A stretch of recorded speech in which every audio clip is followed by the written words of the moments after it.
O próximo autor que teve uma importância fundamental para o labeling foi Erving Goffman, que ele foi não só um nome central para a criminologia, mas ele é também um nome central para a luta antimanicomial, porque ele coloca em pauta aquilo que ele considerava como a função social da psiquiatria para a sociedade.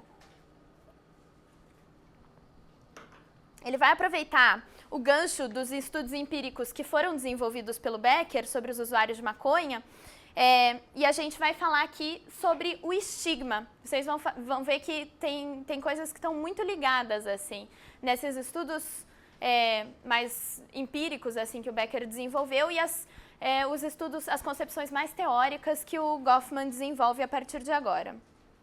Estigma é um livro de 1963, mas estigma também é um conceito para o Becker, que é um atributo negativo, ou seja, para além de uma mera característica, o estigma ele vai estar profundamente conectado às relações sociais do indivíduo. Aquilo que estigmatiza um indivíduo, por outro lado, vai confirmar a normalidade de outro indivíduo. Então, se um indivíduo é rotulado, é estigmatizado, isso significa que existe uma característica nele que é diferenciadora da normalidade dos outros indivíduos. Por essa perspectiva, o Goffman vai conceber a existência de 3 grandes grupos de indivíduos estigmatizados. Primeiro, são os portadores de deficiências físicas. Segundo, são aqueles indivíduos com caráter tido como anormal, e aqui a gama para ele é muito ampla. Lembrando de novo que a gente está falando da década de 60, então caráter ou comportamento anormal para ele não só eram os doentes mentais ou os criminosos, mas também as prostitutas e os homossexuais.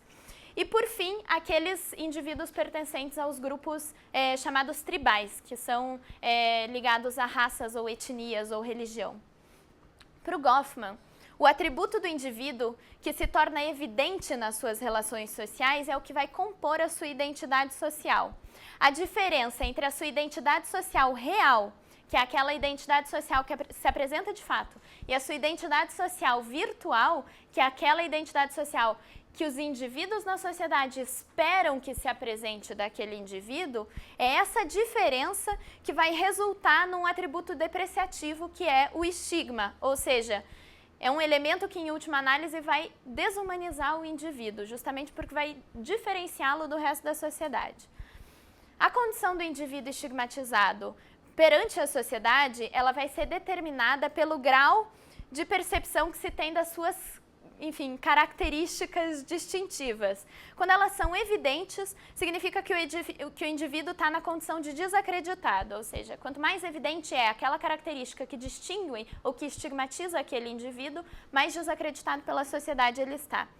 E em uma tentativa de reduzir, digamos, a percepção dessas características distintivas, o estigmatizado pode usar de estratégias de acobertamento ou de encobrimento. O relacionamento do indivíduo estigmatizado com um indivíduo não estigmatizado, ele vai ser sempre tenso e desconfortável para ambas as partes e vai trazer à tona a discussão sobre temas como as formas de socialização dos indivíduos e especialmente do indivíduo estigmatizado. As relações sociais, elas vão ser determinantes para a formação de carreiras desviantes dentro desses grupos de indivíduos estigmatizados.